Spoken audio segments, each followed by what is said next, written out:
손뼉을 너무 빨리 쳐버렸습니까? 다시 한번 여러분 뜨겁게 한번 귀한 찬양 감사드립니다. 우리 같이 한번 인사를 나눕니다. 주님의 은혜가 여러분에게 앞뒤 전후 좌우로 주님의 은혜가 가득하길 바랍니다.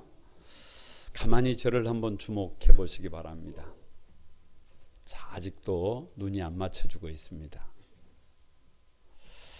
어느 날 갑자기 이런 생각이 들었습니다. 우리의 이 눈으로 미생물을 볼 수 있다면 어떻게 될까? 그런 생각을 해봤습니다.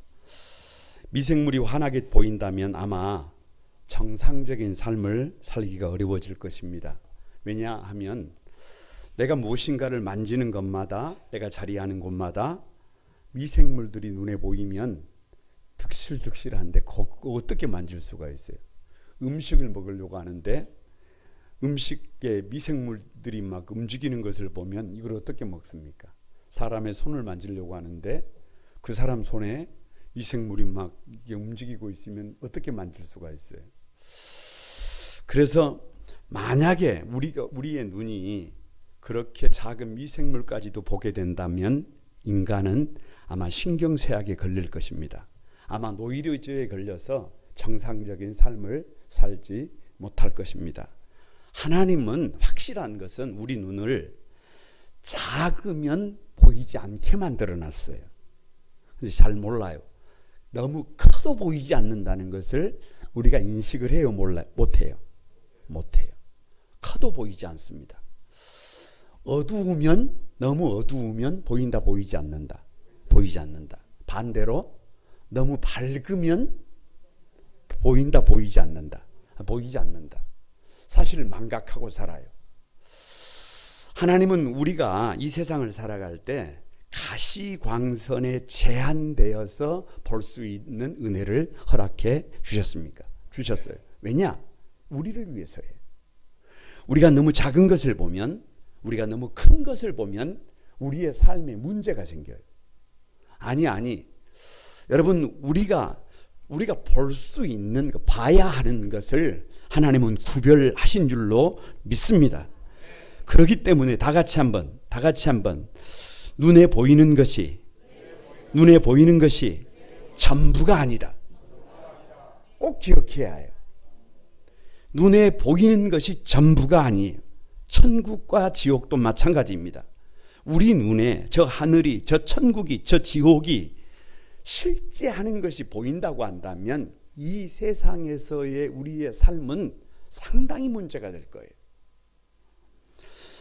그런데 여러분, 아무리 반대로 천국과 지옥이 없다고 해도, 우리 눈에 보이지 않는다고 해도 없는 것이 아니라 미생물을 현미경을 통해서 볼 수 있는 것처럼 천국과 지옥은 믿음으로 하나님의 말씀을 가지고 보면 그 실체를 알게 됨을 믿습니다.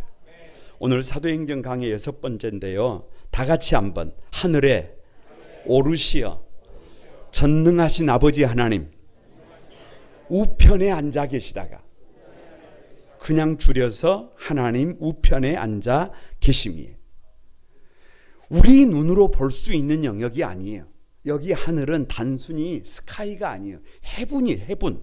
하나님 나라, 하나님 우편에 앉으신 예수님, 우리의 눈과 이성의 영역으로 볼 수 없습니다.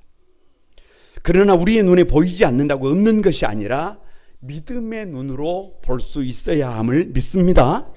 먼저 하늘에 오르시어. 왜 하늘에 오르시어라고 고백을 하느냐? 오늘 말씀 19절 같이 한번 읽어봅니다. 시작. 주 예수께서 말씀을 마치신 후에 어디로 하늘로 올려지사. 여러분, 여기 하늘이 어디예요? 여기서 하늘로 올려지셨다는 말을 간단하게 예수님의 승천이라고 합니다. 예수님께서 부활하신 후에 40일 동안 제자들과 함께 계시다가 저 감람원에서 귀천, 하늘로, 하나님의 나라로, 제자들이 보는 눈앞에서 하늘로 승천하셨어요. 여러분, 다시 묻습니다. 이 예수님의 승천을 도대체 우리가 어떻게 이해해야 해요? 아니, 이 지성과 이성으로 무장한 우리가 다시 사신 예수님께서 올라가신 그 하늘이 도대체 어디에 있는 거예요? 저 우주 어디쯤에 계시는 겁니까? 아무리 여러분 지성이 똑똑해도 이성이 밝아도 답을 낼 수가 있다 없다? 없다. 답을 낼 수가 없다. 답을 낼 수가 없다. 이런 질문을 하다가 문득 인간의 몸을 입고 인간의 삶을 살다가 죽음을 보지 않고 하늘로 올라갔던 사람들이 있더라 없더라? 있더라. 그 사람이 누구예요? 에녹과 엘리야입니다. 창세기 5장 24절을 같이 한번 읽어봅니다. 시작. 에녹이 하나님과 동행하더니 하나님이 그를 데려가심으로 세상에 있지 아니하더라. 에녹은 죽지 않았어요. 에녹은 무덤에 묻히지 않았어요. 그래서 에녹조차도 무덤이 있어요 없어요? 없어요. 육신의 몸으로 하나님이 당신 곁으로 누구를 데리고 갔어요? 에녹을 데려갔어요. 에이 목사님, 그냥 하나님이 그를 데려가심으로라는 말은 죽었다는 말이에요. 그럴 수 없다니까요. 말도 되지 않는 일이라니까요. 그게 아니에요. 그게 아니에요. 히브리서 11장 5절에 이렇게 설명해 놓고 있습니다. 같이 한번 봅니다. 믿음으로 에녹은 죽음을 보지 않고 옮겨졌으니 하나님이 그를 옮기심으로 다시 보이지 아니하였느니라. 그를 옮겨지기 전에 하나님을 기쁘시게 하는 자라는 증거를 받았느니라. 설명을 해놓고 있잖아요. 죽음을 보지 않고 옮겨졌다는 거예요. 얼마나 하나님을 기쁘시게 했으면, 얼마나 하나님의 기쁨이 되었으면 에녹을 하나님이 계신 곳으로 옮기신 줄로 믿습니다. 그뿐만이 아니에요. 성경을 가만히 보면 열왕기하 2장 11절에 이렇게 기록하고 있습니다. 같이 읽어봅니다. 두 사람이 길을 가며 말하더니 불수레와 불말들이 두 사람을 갈라놓고 엘리야가 해오리 바람으로 하늘로 올라가더라. 누가? 엘리야가 살아서 산 몸으로 어디로 올라갔다는 거예요? 엘리야의 승천 장면은 영화 속의 한 장면같이 생생합니다. 여러분, 엘리야를 하나님께서 부르셨는데 언제냐? 이스라엘 북왕국의 가장 악한 왕이 누구냐? 아합이 우상을 숭배했어요. 아니, 하나님을 배신했어요. 전 나라가 하나님을 배신하고 배도했어요. 그래서 그 시대에 엘리야 선지자의 삶은 버거웠어요. 힘들었어요. 저 갈멜산에서 850대 1로 싸워야 했다는 말은 그 시대가 그만큼 악했다는 거예요. 짊어졌던 사명이 너무 힘들었습니다. 고통스러웠습니다. 그래서 로뎀나무 쓰레기통이라 그래요. 그 쓰레기통에 머리를 쳐박고 하나님 앞에 울면서 차라리 나를 죽여주십시오 라고 절규하면서도 끝까지 사명을 다했던 선지자가 누구냐? 엘리야예요. 그런 엘리야를 저 요단강가에서 엘리사 제자와 함께 길을 가는데 불병거와 불말들이 나타나서 누구를 태우고 스승 엘리야를 태우고 하늘로 올라갔습니다. 여러분 묻습니다. 지성과 이성을 가진 여러분이 답해 보시기 바랍니다. 예수님께서 올라가신 그 하늘은 어디예요? 에녹이 죽음을 보지 않고 옮겨진 그곳은 도대체 어디입니까? 엘리야가 불병거를 타고 해오리 바람을 타고 올라간 그 하늘은 어디예요? 여러분, 거두절미하고 잘 몰라요. 부족한 저도 잘 모릅니다. 우리의 눈에 보이는 세상이 아닙니다. 이것은 우리의 이성의 영역이 아니라 믿음의 영역임을 믿습니다. 왜 하늘에 오르시라고 고백하느냐? 누가복음 24장 16절에 같이 한번 봅니다. 시작. 그들의 눈이 가리워져서 그인 줄 알아보지 못하거늘. 무슨 얘기예요? 예수님께서 십자가에 달려 돌아가셨어요. 제자들이 실망했어요. 다 흩어져 버렸어요. 그 중에 엠마오로 내려가는 두 제자가 있었습니다. 이 두 제자에게 예수님은 더 이상 주님이 아니에요. 그냥 선생님이에요. 선생님 그 이상도 그 이하도 아니에요. 왜요? 죽어버렸다니까요. 끝나버렸다니까요. 그래서 고향 엠마오로 내리막 인생이에요. 무슨 말이냐? 우리 인생에 예수님이 보이지 않으면 우리 인생은 내리막 인생이에요. 그런데 그 둘에게 예수님께서 다가오셨어요. 그 그들과 동행하시면서 말씀을 나누셨어요. 그런데 문제는 그들의 눈이 가리워져서 그인 줄을 알아보지 못했어요. 몰라봤습니다. 부활하신 예수님이 제자들에게 오셨는데 그 제자들이 예수님을 알아보지 못했다는 거예요. 여러분 생각을 해보세요. 두 제자는 바보인가요? 아니 노래 가사처럼 그대 이름은 바람 바람, 그대 이름은 바보 바보. 아니 두 제자는 눈이 보이지 않는 시각장애인가요? 장애인인가요? 두 제자는 3년을 함께 동락을 했는데 예수님을 알아보지 못한 무지몽매한 사람들인가요? 그 정도도 안 되나요? 여러분 그런 게 아니에요. 그런 게 아니에요. 바보도 아니고 시각장애인도 아니고 무지몽매한 제자도 아니고 부활하신 주님을 알아보지 못했어요. 이 말은 그 가운데 뭔가 있어요. 뭐냐? 예수님의 모습이 이사야 53장 2절에 이렇게 말씀합니다. 같이 읽습니다. 그는 주 앞에서 자라나기를 연한 순 같고 마른 땅에서 나온 뿌리 같아서 고운 모양도 없고 풍채도 없은즉 우리가 보기에 흠모할 만한 아름다운 것이 있다 없다? 없어요. 없어요. 연한 순 같아요. 마른 땅에서 나온 뿌리같이 못났어요. 못나. 고운 모양이 없고 풍채도 없고 우리가 보기에 흠모할 만한 아름다운 것이 있어요. 없어요. 그래서 3년 동안 같이 제자들이 곁에 계셨던 그 주님은 여러분 많은 스트레스, 많은 어려움, 인생의 풍파 때문에 얼굴이 그렇게 밝지를 못했어요. 십자가에서 처참하게 죽으셨어요. 그런데 그 부활하신 주님의 모습을 상징적으로 고린도전서 15장 49절입니다. 같이 한번 읽어봅니다. 시작. 우리가 흙에 속한 자의 형상을 입은 것 같이 또한 하늘에 속한 이의 형상을 입으리라. 언제? 부활의 때에 부활하신 예수님의 모습은 그 못난 모습이 아니에요. 가장 아름다운 모습임을 믿습니다. 가장 존귀한 모습임을 믿습니다. 우리가 상상할 수 없는 모습임을 믿습니다. 그래서 제자들이 알아봐요? 못 알아봐요? 여러분 그냥 인간의 의술로도요 서울에 가서 수술을 하고 깨끗하게 갈아입고 오면 배우자를 알아봐요? 못 알아봐요? 못 알아본다니까요. 그것이 팩트다니까요.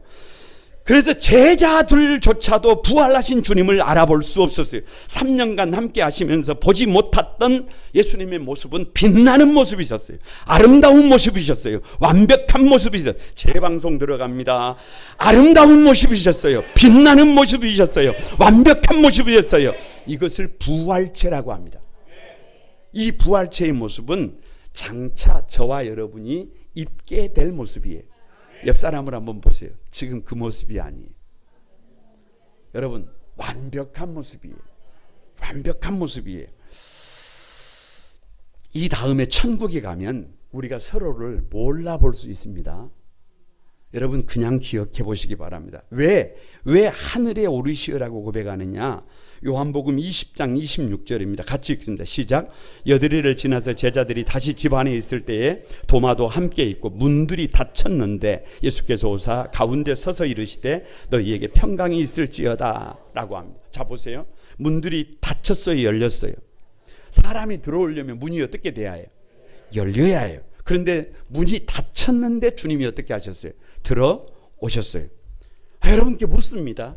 감히 지성을 가진 여러분에게 물어요. 문이 닫혔는데 물리학적으로 몸을 가진 사람이 닫힌 문을 어떻게 들어옵니까?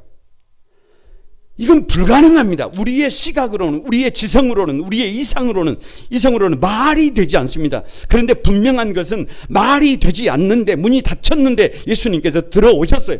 예수님의 몸은 허상이 아닙니다. 가상현실이 아닙니다. 실제로 닫힌 문을 통해서 주님이 들어오셨습니다. 아니 심지어 요한복음 20장 27절에 이렇게 말씀하셨습니다. 같이 읽습니다.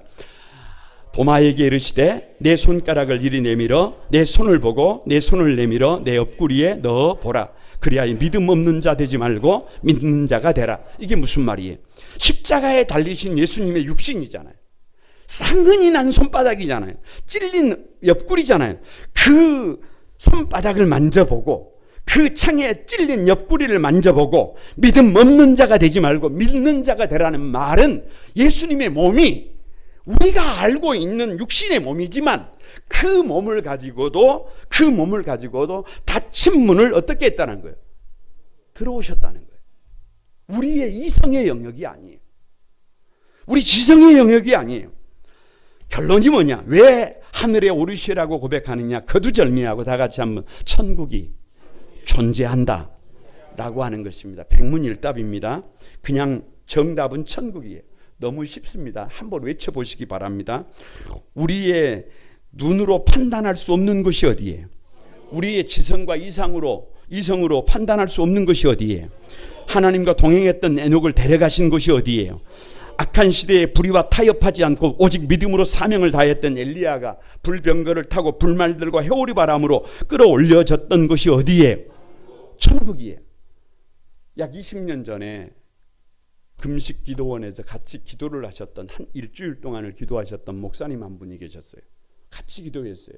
일주일 동안을. 그런데 금요일 아침에 심장마비로 돌아가셨어요. 같은 방에 둘이 있는데. 그래서 그분을 살리기 위해서 인공 마사지를 시작했어요. 그 소식을 듣고 그 금식 기도원에 있던 분들이 같이 모여들었어요. 하나님 이 목사님의 영혼을 살려달라고. 그런데 그때 한 사모님이 환상을 봤어요. 하늘이 열리고 마차가 내려오더니 붉은 융단이 깔려졌고 위에서 말씀이 들렸어요. 내가 저의 생명을 취하노라.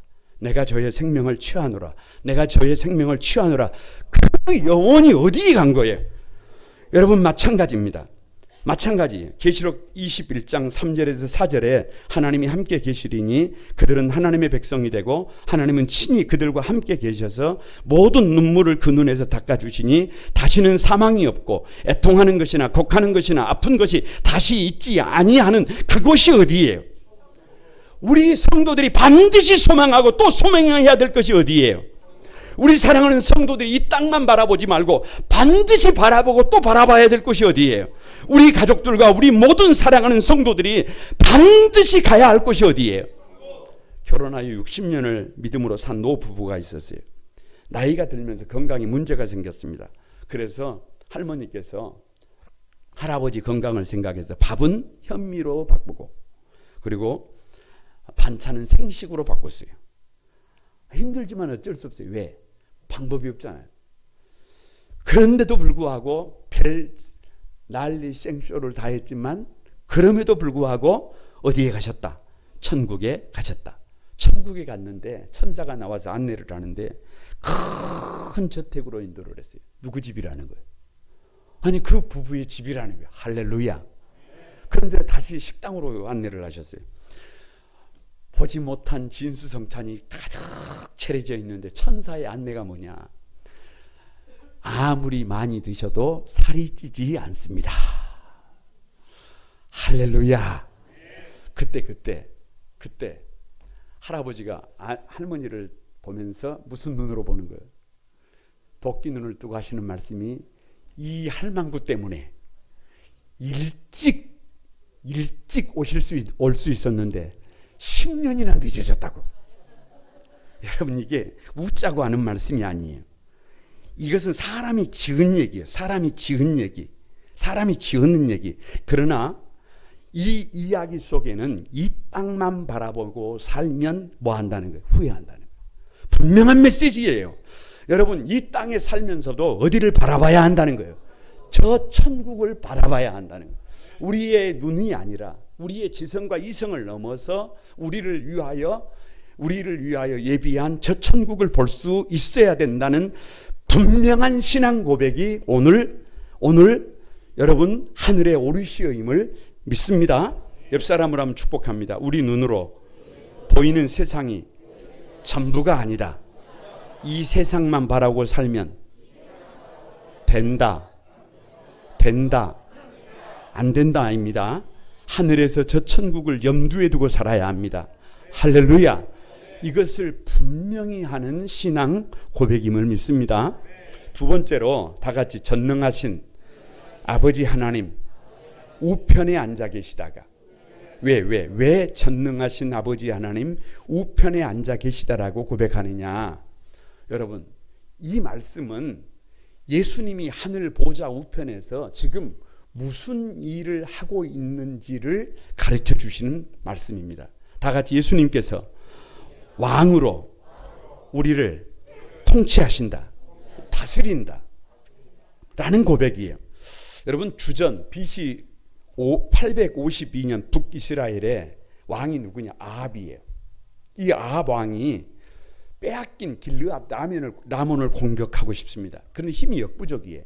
그래서 남유다의 여호사밧, 사돈 왕에게 연합군대를 만들어서 사실은 그 땅을 수복하자고 해요. 여호사밧이 생각할 때 확신이 들지 않아요. 그래서 선지자들에게 물어보자고 합니다. 하나님의 말씀이 어떠한지 물어보자. 그랬더니 북이스라엘에서 선지자들이 400명이 왔는데 하나같이 뭐라고 얘기하느냐? 올라가라는 거예요. 길르앗 라몬을 공략하라는 거예요. 하나님이 주신다는 거예요. 이긴다는 거예요. 걱정하지 말라는 거예요. 선지자들이 막 여러 가지 퍼포먼스를 하고 난리 부르스를 합니다. 난리 부르스를 쳐요. 이긴다는 거예요. 그런데 그때 남유다에서 미가야라고 하는 한 선지자가 나옵니다. 그리고 여호사밧 왕에게 이렇게 말을 합니다. 열왕기상 22장 19절입니다. 같이 한번 봅니다. 내가 보니 여호와께서 그의 어디에 앉으셨고 보좌에 앉으셨고. 미가야 선지자가 뭘 본 거예요? 하늘 보좌를 본 것입니다. 하늘 보좌가 뭐냐? 이 세상에서 왕이 통치를 하는 것 같지만, 세상에 힘 있는 자들이 통치하는 것 같지만, 이 우주 만물을 통치하시는 분이 누구라는 거예요? 하나님이라는 거예요. 그것을 BC 852년에 누가 본 거예요? 미가야 선지자가 본 거예요. 보좌에 앉으신 하나님께서 무슨 일을 하고 있어요? 열왕기상 22장 20절입니다. 같이 읽습니다. 시작. 여호와께서 말씀하시기를 누가 아합을 깨어 그를 길르앗 라몬에 올라가서 죽게 할꼬 하시니. 아합이 누구예요? 여러분 말씀드렸잖아요. 북이스라엘 역사상 가장 극악무도한 왕이에요. 가장 악한 왕이에요. 더 이상 두고 볼 수가 없는 왕이에요. 그래서 하나님의 말씀이 뭐냐? 아합을 죽여야겠다는 거예요. 아합을 폐위시켜야 되겠다는 거예요. 아합을 끌어내려야 되겠다는 거예요. 그래서 BC 852년 저 하늘 총회의 의제가 뭐냐? 어떻게 아합을 폐위할 것인가예요. 아니, 땅에서 이 문제를 다루는 것이 아니라 어디에서 이 문제를 다루고 있어요? 하늘 총회에서. 여러분, 아합이 길르앗 전투에 참여했어요. 그래서 왕의 옷을 벗고 평군인의 옷으로 갈아입었지만 어디선가 우연히 날아온 화살에 맞아 죽었습니다. 여러분, 우연히 죽었다고요? 재수가 없었다고요? 그것이 팔자라고요? 그거 아니라니까. 참새 한 마리가 땅에 떨어지는 것도 하나님이 허락하지 않으면 아님을 믿습니다. 하나님의 통치예요. 다시 말하면 하나님의 보좌 우편에 앉아 계신다는 고백은 다 같이 주님께서 왕으로서 온 피조 세계를 다스린다는 거예요. 우리의 미래가, 우리의 앉고 일어섬이 누구의 손에 달렸다는 거예요? 주님의 손에 달렸다는 거예요. 왜 전능하신 아버지 하나님 우편에 앉아 계시다가라고 고백하느냐? 다 같이 예수님께서 제사장으로 우리를 위하여 중보하신다는 고백이에요. 여러분, BC 600년, 주전 600년 이사야 선지자가 하나님의 부르심을 받았어요. 어두운 시대예요. 패역한 시대예요. 온 국민들이 배도한 시대예요. 끝없이 회개를 외쳐도 귀를 막아버린 시대예요. 그런데 이사야 6장 1절입니다. 같이 읽습니다. 우시야 왕이 죽던 해에 내가 본즉 주께서 높이 들린 어디에 앉았어요? 여러분, 보좌예요. 보좌에 앉았어요. 그 옷자락은 어디에 가득해요? 성전에 가득해요. 여러분, 이사야가 뭘 본 것입니까? 높이 들린 보좌를 봅니다. 미가야 선지자와 똑같은 보좌를 봅니다. 하늘 보좌를 주께서 통치하신다는 거예요. 이 역사를 주께서 통치하신다는 거예요. 그 보좌에 앉으신 주님의 옷자락이 성전까지 가득해요. 무슨 말이냐? 보좌에 앉으신 하나님께서 세상을 통치하는 방법이 뭐냐? 성전이라는 거예요. 주님의 몸된 교회라는 거예요. 이사야가 뭘 보느냐? 여호와의 영광이 가득하고 성전 문 지방에 터가 요동하며 성전의 연기가 쉐키나 하나님의 영광이 충만해요. 무슨 말이에요? 아무리 세상이 어두워지고 아무리 하나님의 백성들까지 하나님을 거역하고 폐역의 길을 걸어도 하나님이 쓰시는 교회가 있다. 살아있는 교회가 있다. 건강한 교회가 있다. 그 모습이 얼마나 찬란한지, 그 모습이 얼마나 빛나는지, 6날개를 가진 천사들조차도 2날개로는 자기 얼굴을 가리우고 2날개로는 자기 발을 가리우고 2날개로 날아오르면서 외쳤습니다. 거룩, 거룩, 거룩. 왜요? 교회의 존재 방식이 거룩이에요. 교회가 이 세상을 여러분 향하여 영적 전쟁을 선포하는 것이 다른 것이 아니라 거룩임을 믿습니다. 그런데 갑자기 이사야 6장 5절입니다. 같이 봅니다. 그때에 내가 말하되 화로다 나로 망하게 되었도다. 나는 입술이 부정한 사람이요 나는 입술이 부정한 백성 중에 거주하면서 만군의 여호와이신 왕을 배웠음이로다. 이사야의 탄식이에요. 탄식. 이사야의 탄식. 화라는 거예요. 화라는 거예요. 여러분, 망하게 됐다는 거예요. 왜요? 나는 죄인이라는 거예요. 나는 문제가 많다는 거예요. 입술이 부정한 사람이라는 거예요. 지금까지 똑바로 못 살았다는 거예요. 바르게 못 살았다는 거예요. 하나님의 사람답게 살지 못했다는 거예요. 자기 자신에게 아무리 생각을 하고 또 생각해봐도 나에게는 방법이 없다는 거예요. 이게 누구의 모습이에요? 이게 우리의 모습이에요. 여러분, 사단이 기소를 하면 피해갈 길이 없어요. 그럼에도 불구하고 이사야가 깨끗하게 죄사함을 받고 사명자로 설 수 있었던 것처럼 우리도 죄사함을 받고 다시 일어날 수, 다시 살 수 있는 비결이 뭐예요? 하나님 보좌 우편에서 우리의 대제사장이신 예수님께서, 일찍이 십자가에 피 흘리고 죽으신 그 주님께서 우리의 대제사장이 되어서 내가 문제가 있어도, 내가 부족한 것이 있어도, 내가 흉악한 죄인 중에 괴수라도 그 죄를 누가 대신 짊어지신 것을 믿습니다. 주님이 짊어지신 것을 믿습니다. 대제사장이 되셔서 보좌 우편에서 누구를 위하여? 나를 위하여 친히 중보하고 있음을 믿습니다. 나를 나보다 더 잘 아시고 나를 나보다 더 사랑하시는 예수님께서 나를 위하여 친히 기도하고 간구하고 계심을 믿습니다. 그래서 아버지 하나님 우편에 앉으셨다라고 하는 고백은 예수님이 우리의 영원한 대제사장으로서 우리를 위하여 중보자가 되신다라고 하는 고백임을 믿습니다. 왜 전능하신 아버지 하나님 보좌 우편에 앉아 계시다라고 고백하느냐? 마지막으로 다 같이 예수님께서 선지자로서 우리를 가르치신다는 고백이에요. 여러분, 사도행전 6장 7장에 보면 스데반 집사가 나옵니다. 스데반 집사의 특징이 뭐냐? 설교하다가 맞아 죽어요. 설교하다가 초대교회의 최초의 순교자가 됩니다. 우리가 좀 알아야 해요. 뭘 알아야 되느냐? 설교를 잘하면 성도들이 다 은혜를 받는다? 그게 아니에요. 그게 아니에요. 여러분, 그건 뭔가 잘못 알고 있어요.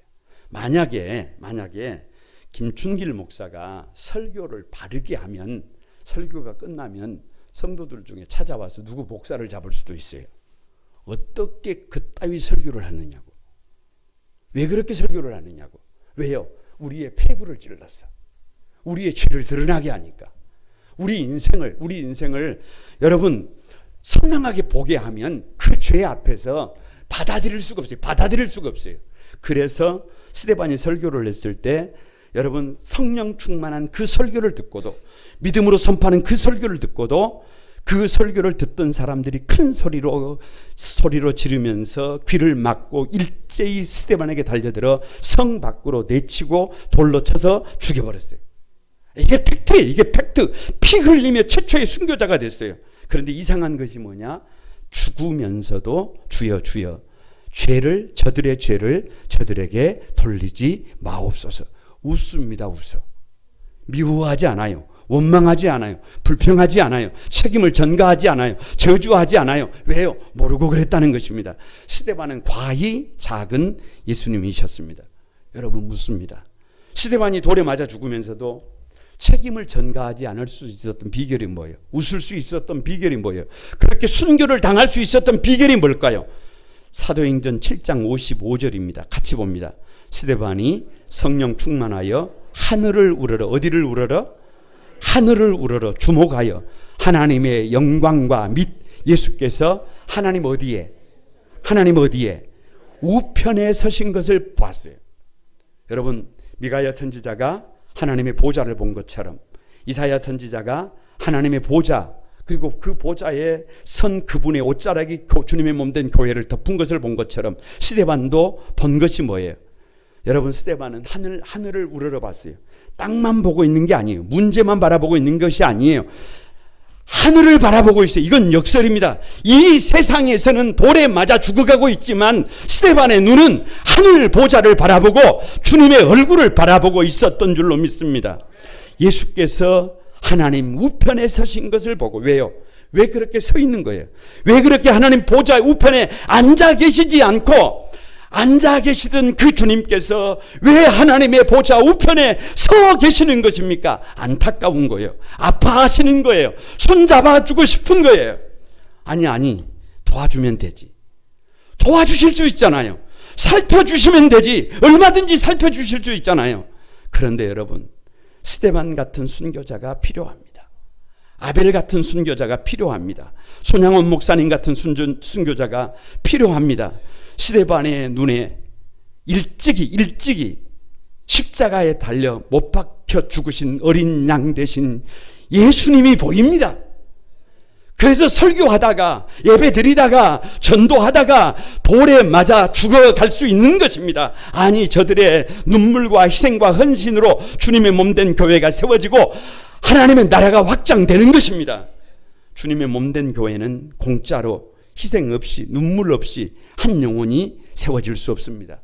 한 주님의 몸된 공동체가 세워질 수 없습니다. 그래서 예수님께서 아버지 하나님 우편에 앉아 계신다라고 하는 고백은 예수님께서 우리의 선지자로서 우리가 어떻게 살아야 할지, 당신의 삶으로 우리가 어떻게 구별되어야 할지, 당신의 그 십자가로 우리가 어떻게 하나님의 백성답게 살아갈 수 있는지를 가르쳐 주신다라고 하는 고백임을 믿습니다.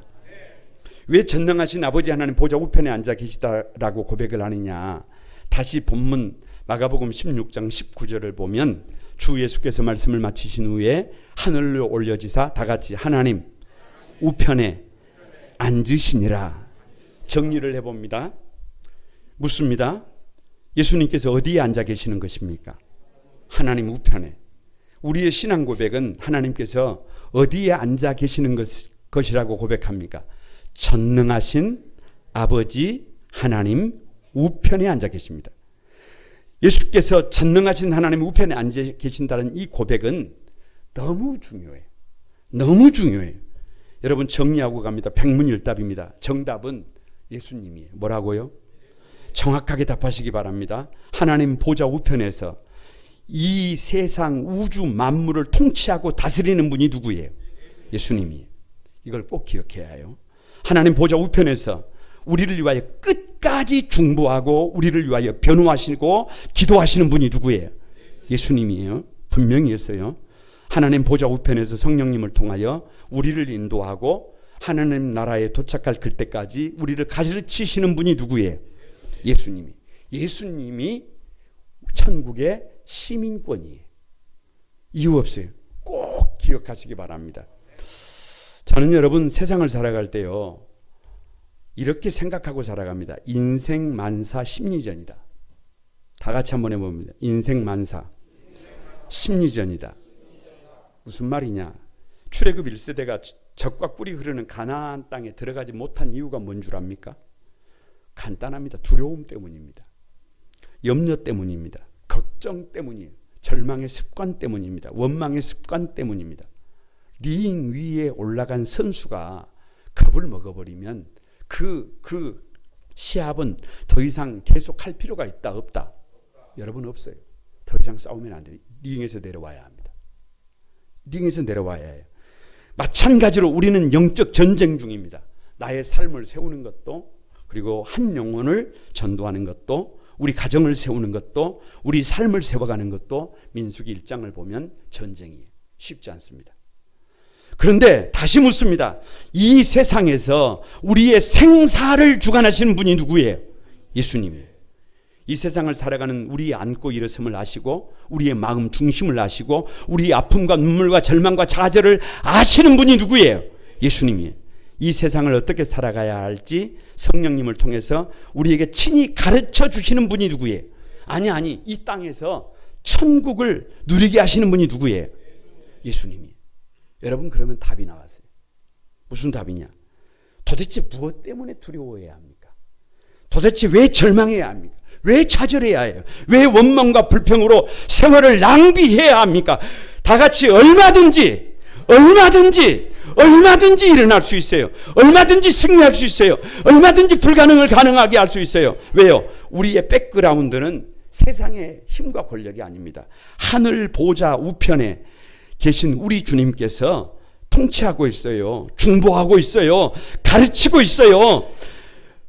여러분, 얼마든지 이 땅에서도 하나님의 뜻 안에 바르게 복되게 보배롭게 살아갈 수 있음을 믿습니다. 오늘 우리가 고백한 이 신앙 고백은 이것을 분명히 하는 것입니다. 우리의 이 신앙 고백이 분명해질 때 주님 앞에서 주님의 눈을 의식하고 주님의 기쁨이 되는 삶을 살게 된 것을 믿습니다. 옆 사람을 한번 축복합니다. 예수님은 온 우주 만물의 통치자로 우리를 다스립니다. 예수님은 우리의 대제사장으로 중보하며 친히 기도합니다.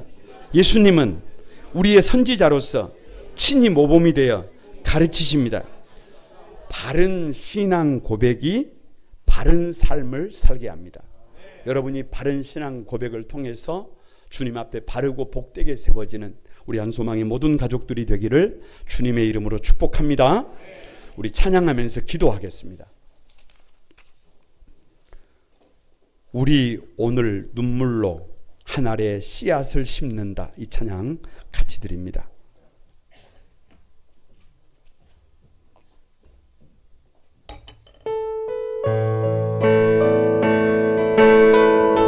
우리 옆 사람 손을 한번 같이 잡고 오늘 같이 기도하겠습니다.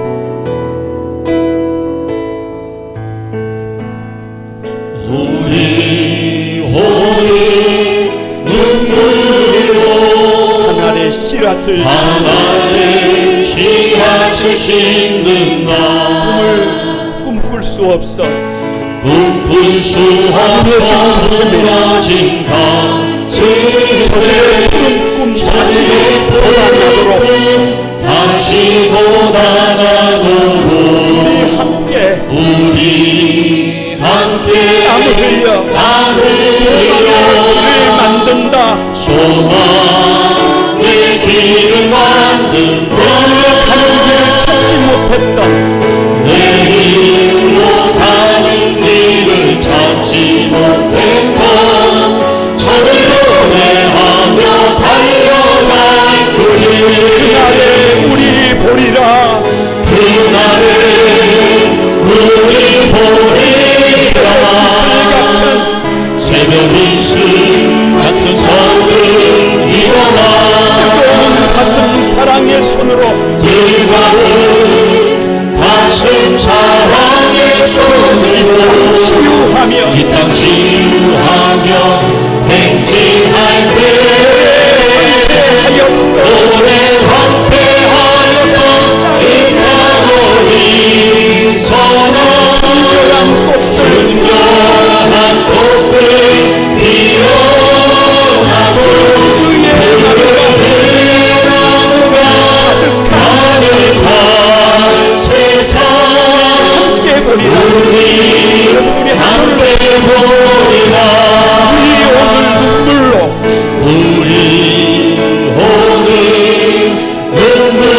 눈물로 심는다. 하나의 씨앗을 심는다. 아멘. 눈빛 수 앞서 무너진 가슴에 저들의 불은 다시 고단하도록 아멘. 우리 함께 땀 흘려 소망의 길을 만든다. 내일로 가는 길을 찾지 못했던 저들 노래하며 달려갈 그날에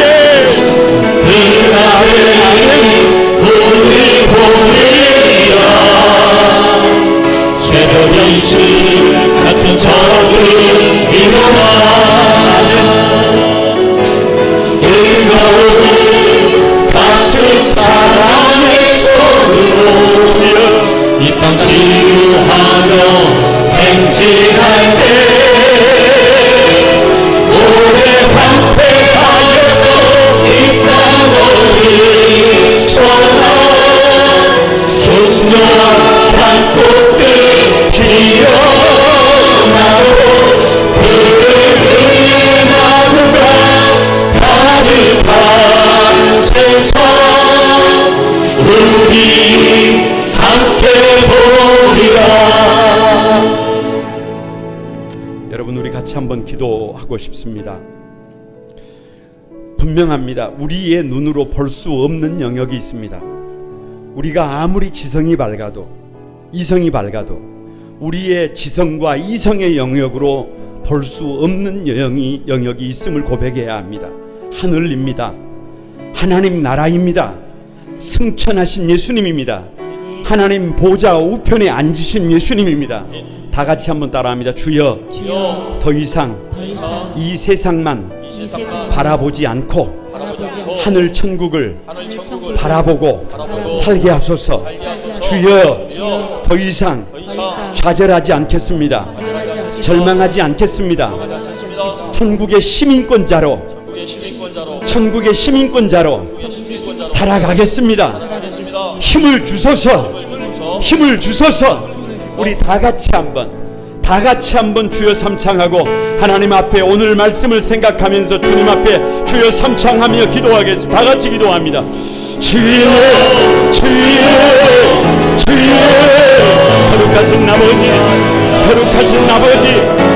거룩하신 아버지, 더 이상 이 세상만 바라보지 않겠습니다.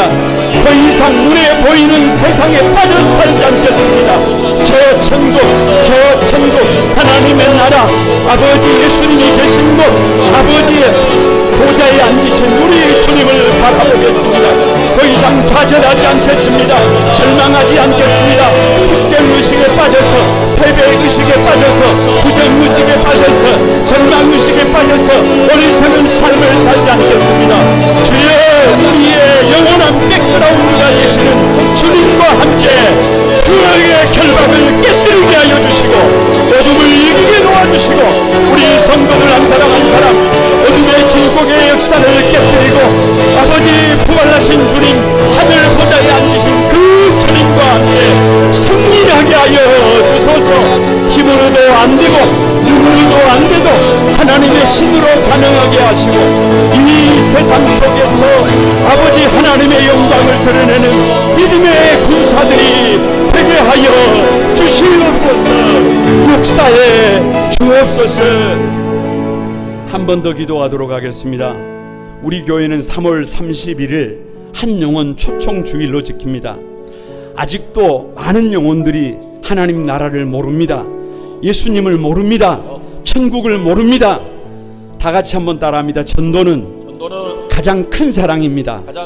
전도는 지옥에서 천국으로 그 생명을 옮기는 것입니다.